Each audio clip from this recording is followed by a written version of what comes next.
Avec la sortie du film cette semaine aux États-Unis et dans certains pays dans le monde, on ne pouvait pas passer à côté de cette figurine. Bienvenue dans cette nouvelle revue de figurines Studio Series et il s'agit aujourd'hui tout simplement de Transformers One Optimus Prime. Une figurine de taille deluxe, notre Optimus Prime va se convertir en camion cybertronien. Bienvenue sur TF Toy Box, chaîne qui passe en revue les figurines Transformers et qui vous informe des nouveautés sur Facebook, Instagram, TikTok et Twitter. On va faire un petit unboxing, on va vous montrer la figurine, les accessoires, la transformation et à la fin on finira par un petit shooting photo. Mais on commence tout de suite par la figurine.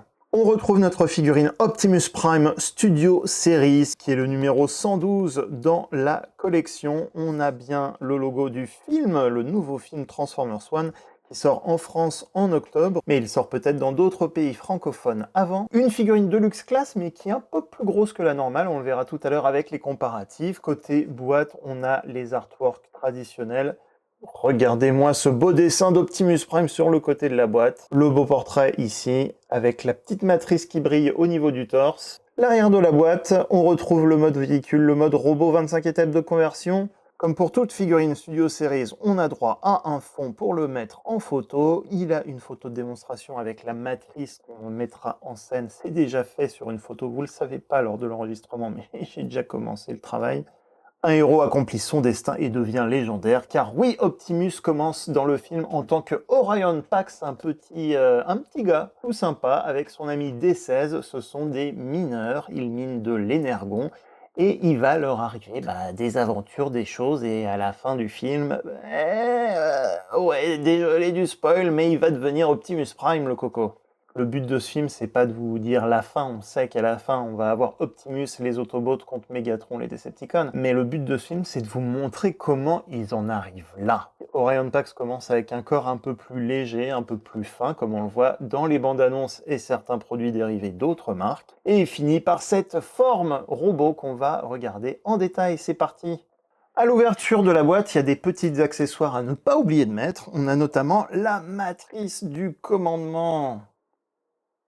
Une toute petite pièce transparente qui, à mon avis, va pas se voir super bien à l'écran. On notera qu'un truc très sympa à l'intérieur du torse, ici, pour connecter la matrice, on a l'intérieur de la cage thoracique qui est sculptée, donc on va mettre la matrice tout de suite ici à l'intérieur, et ça c'est chouette. On ferme le petit capot, on a, bien sûr, je les ai déjà mis ici, mais on a les petits smokestacks, les petits tuyaux, les pots d'échappement du camion qu'on va mettre sur le côté des épaules, comme j'ai un Optimus Prime, c'est un port standard de 5 mm. Je le vous dis aussi tout de suite, on peut s'en servir comme pistolet, ça c'est bien sympa. En attendant, on les met sur les épaules. Autre accessoire, ce double canon qui sert uniquement au mode véhicule. En mode robot, il sert pas à grand chose, il y a un endroit pour le stocker à l'arrière ici du camion, et quand on le rebaisse, on peut dire en quelque sorte que ça fait des petits propulseurs, voilà, c'est toujours ça de gagner, même si c'est à mon avis, c'était pas forcément le rôle de départ.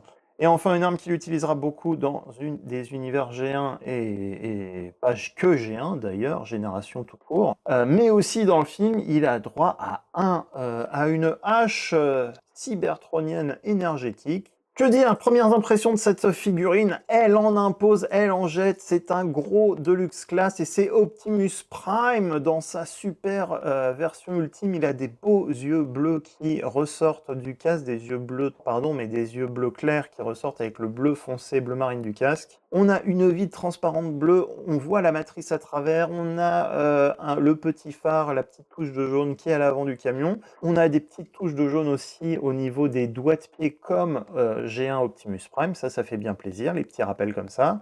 Là, je fixe dans la main comme ceci, la main a une articulation et elle n'est pas bloquée par notre hache. La hache peut également se stocker à l'arrière, il y a un petit connecteur ici, donc on peut stocker la hache en mode robot si vous voulez le mettre sur une étagère, par exemple, au hasard. Que dire d'autre de cette figurine? Elle en impose, elle est belle, elle est réussie. Personnellement, moi j'aurais peut-être aimé un format peut-être Voyager Class, mais dans le film, je pense qu'on est à peu près sur la bonne échelle. On imagine qu'il aura certainement des power-up dans des futurs films Transformers, je ne sais pas. Là, on a je pense, mais une des meilleures versions en jouet du film Transformers One Optimus Prime qu'on va pouvoir s'amuser à poser. Qu'est-ce qu'on va pouvoir dire? Toujours dans la revue fonctionnelle qui est bien pensée, la matrice peut être tenue, dans les mains. Il y a 2 petites les poings sont fermés au niveau du sculpte, mais on a des petites fentes qui permettent de, glisser la matrice dans la main. Autre fonction, comme je l'ai dit tout à l'heure, les smokestacks, les tuyaux peuvent servir, les pots d'échappement peuvent servir de pistolet pour notre figurine. C'est peut-être pour ça aussi qu'ils ont fait l'économie de ne pas mettre le gros pistolet noir de G1 Optimus Prime avec. Bon, après, il y a des pistolets d'autres figurines qui sont sorties cette année qui collent pas mal avec cette figurine. Côté articulation, c'est la fête, c'est une figurine Studio Series, donc aucun problème là-dessus. Articulation à la tête sur un ball joint, on a articulation aux épaules, on a même des une articulation entre guillemets de l'épaule de l'avant à l'arrière. Ça fait penser un peu au nouveau ball joint papillon pour les figurines Marvel Legends, qui a parfois par exemple sur Wolverine. Donc ça lui donne aussi plus de possibilités de mouvement et de pose pour la toy photo. Il n'a pas d'articulation exactement à la taille, mais il a une articulation au-dessus de la taille, au niveau du torse, donc ça permet de compenser un petit peu et de lui faire quand même certaines poses. Et sinon, articulation au niveau des cuisses. Alors attention, l'articulation, la jambe peut être bloquée vers l'avant quand on transforme correctement la ceinture, quand on connecte la ceinture ici.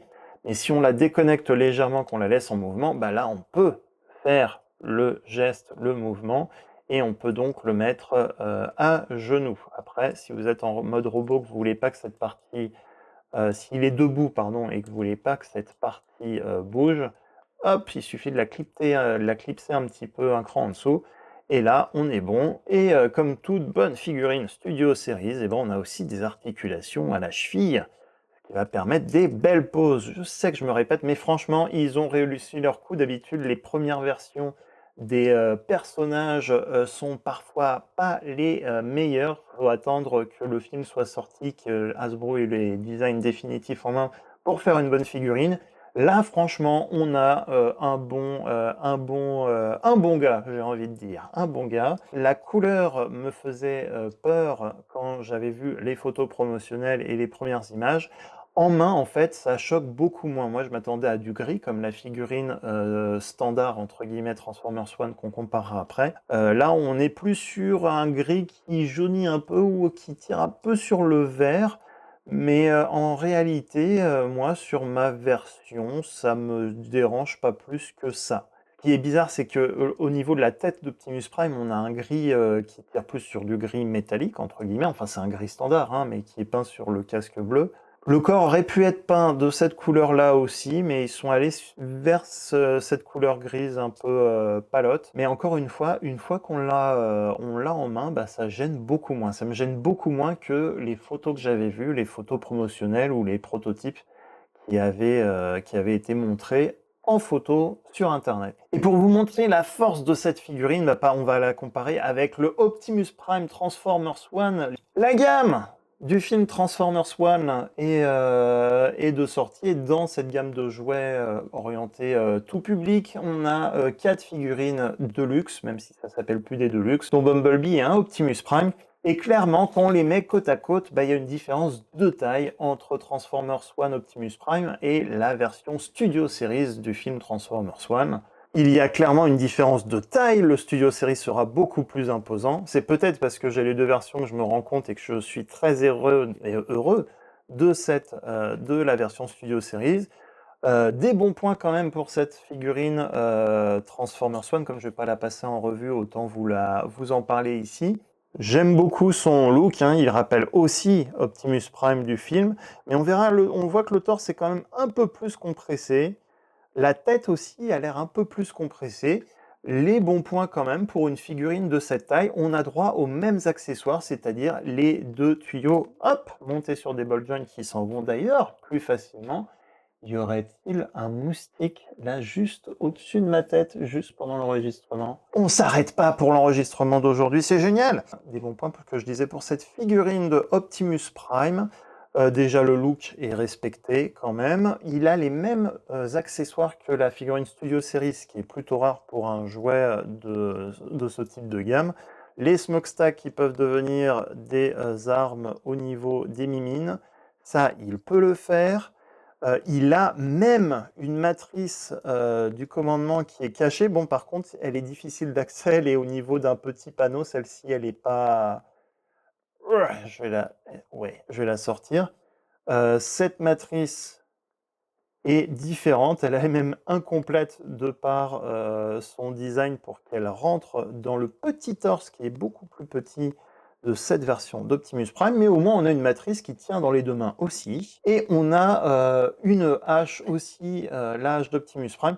Ce que j'aime beaucoup, c'est qu'ils ont fait une petite variante ici, cette hache va uniquement dans la main droite. Pourquoi? Parce qu'en plus, il y a des doigts qui sont sculptés sur la sphère qui est ici. Donc on a le pouce qui est détaché des autres doigts, ce qui fait que on imagine que Optimus il tient une sphère, et au bout de cette sphère, il y a l'arme, la hache d'Optimus Prime.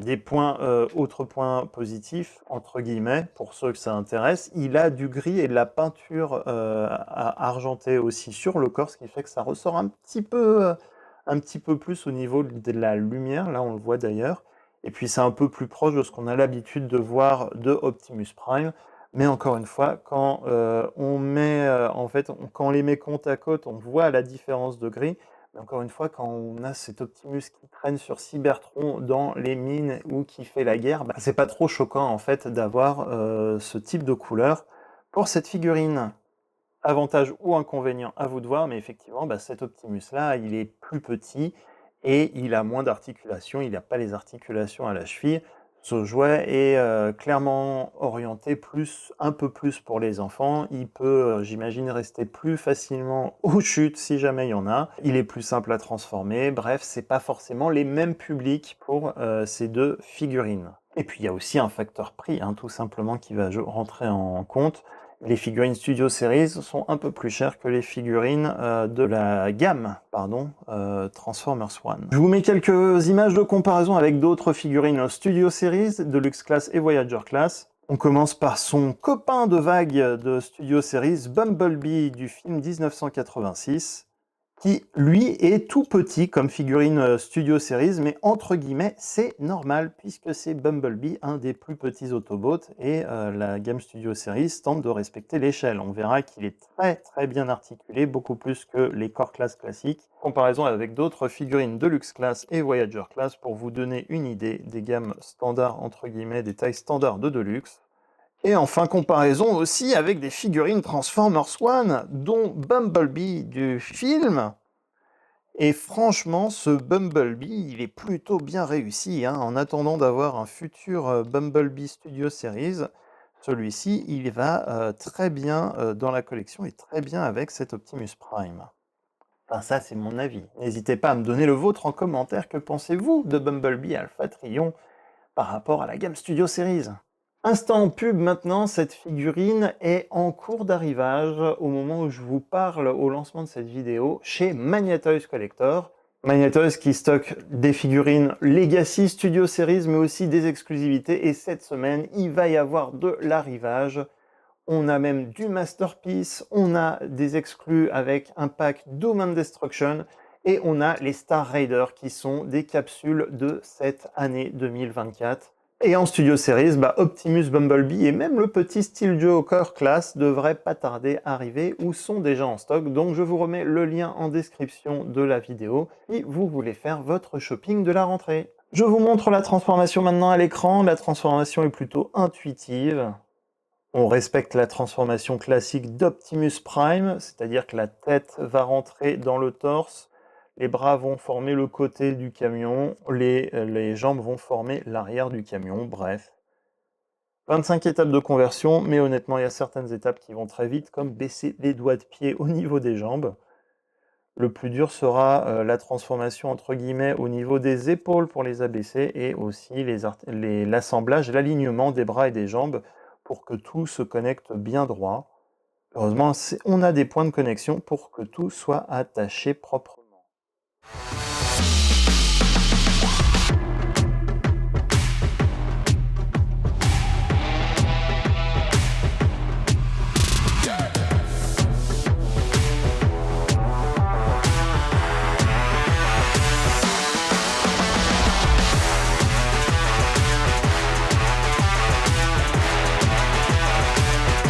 Qu'est-ce qu'on peut dire du mode véhicule? Bah, c'est un beau petit camion, hein, qu'est-ce que vous voulez qu'on vous dise?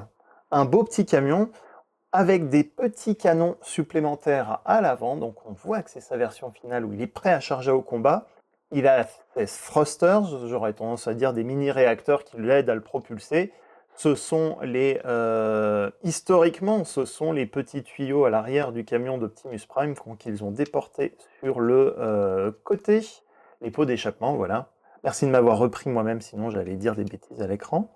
Mais ces canons slash pots d'échappement slash réacteurs peuvent devenir aussi des canons si on les laisse, on les retourne comme ça vers l'avant, donc ça donne 4 canons. C'est vrai que moi, dans certains visuels et certaines photos que je vous ai faites, j'ai mis les canons en avant parce que j'aime bien ça. Mais c'est vrai que le vrai mode, il s'agit de le prendre en photo comme ça, avec les réacteurs sur le côté. Là, forcément, vous avez un gros plan, donc vous allez voir tout l'intérieur et tous les petits trous. Mais ce qu'on peut dire quand même, c'est que le design global est plutôt bien réussi de ce camion. On retrouve la transformation classique, hein, les jambes deviennent l'arrière du camion, le torse devient l'avant, la tête, elle est cachée à l'intérieur. On regrettera quand même que les bras soient pas totalement dissimulés. On voit les mimines, hein, qui sont ici, mais qui tiennent une pièce au niveau des jambes pour solidifier entre guillemets la transformation. Ça, c'est pas plus mal. On a 2 roues transparentes bleues ici à l'arrière du camion et 2 roues rouges à l'avant, donc ça perturbe pas visuellement. On croirait qu'il flotte un petit peu dans les airs, même si on voit qu'il y a des sortes de roues sculptées ou de mécanismes sculptés qui le propulsent. Pas grand chose à vous dire de plus, il y a une fenêtre, on voit à travers la vitre avant la matrice du commandement, quelques pointes ici et là de peinture noire, le phare, un petit phare jaune ici à l'avant, bien sympa aussi. Voilà, comme je vous disais, une fois qu'on l'a en main, la couleur me gêne beaucoup moins une fois qu'il est en main dans ce mode. Je vous mets Optimus en comparaison avec d'autres Transformers de taille Deluxe Class et Voyager Class pour vous donner une idée, mais on est sur un bon petit Deluxe, un bon gros Deluxe même, j'ai envie de dire, qui jure pas trop avec le reste de la gamme, même si on sait déjà que l'année prochaine on aura droit à un Voyager Class de Sentinel Prime, un autre personnage important du film. Et ça, vous le découvrirez en octobre au cinéma. Petit détail aussi que j'ai pas forcément fait dans tous les visuels, on peut stocker la hache transparente à l'arrière du véhicule. Il y a des petits points de connexion ici à l'arrière. Donc voilà à peu près ce que ça vous donne, mais moi perso, je préfère l'enlever, la laisser de côté pour affiner, on va dire, l'arrière du mode véhicule. Après, les 2-3 versions d'Optimus que j'ai vues qui ont une hache, ils la stockent à l'arrière, donc ça a l'air d'être assez standard. Et en comparaison aussi avec l'autre figurine Optimus Prime de la gamme Transformers One, et là aussi, forcément, notre camion est un peu plus gros, il est plus détaillé. On voit qu'il y a une petite différence, même si j'aime beaucoup le camion de la gamme Transformers One, il a des couleurs plus vives, peut-être qu'ils vont accrocher aussi plus facilement au niveau des enfants. Mais encore une fois, je préfère les vitres transparentes avec la matrice qu'on voit à l'intérieur du torse et je préfère le côté un peu plus costaud de ce camion pour moi, pour ma collection. Bien sûr, vous avez totalement le droit de ne pas être d'accord. Et encore une fois, Transformers One, Optimus Prime de la gamme du film, est aussi une très bonne figurine. Je recommande cette figurine, elle sera certainement dans mon top 3 ou on va dire quand même mon top 5 des figurines de l'année 2024 dans la gamme Transformers. Je suis agréablement surpris du rendu de la figurine. Encore une fois, peut-être que j'étais un peu déçu de voir le gris verdâtre au niveau de la couleur. Et en main, il n'en est rien. C'est une super bonne figurine. Il ressort très bien en main, entre guillemets. Il ressort très bien sur les photos. Les articulations sont top. On peut vraiment lui faire reproduire des poses qu'il prend dans le film. Et pour vous convaincre, autant finir sur la petite séance photoshoot. Et vous, que pensez-vous de cette figurine? N'hésitez pas à me le dire en commentaire. N'hésitez pas aussi de laisser un petit like sur cette vidéo, ça fait toujours plaisir et ça aide pour la visibilité de la chaîne. Et si vous voulez être au courant des futures actus et futures revues Transformers, n'hésitez pas aussi à suivre la chaîne TF Toybox sur YouTube, mais aussi les réseaux sociaux Instagram et TikTok. On a dépassé les 1000 sur YouTube cette année, on a dépassé 6000 sur TikTok. Sur Instagram, je suis encore un peu à la traîne, mais si vous avez un compte Instagram et vous voulez voir des belles photos, n'oubliez pas aussi de suivre ce compte-là. On finit sur quelques photos et sur ce, à très bientôt pour une prochaine revue. Allez, ciao!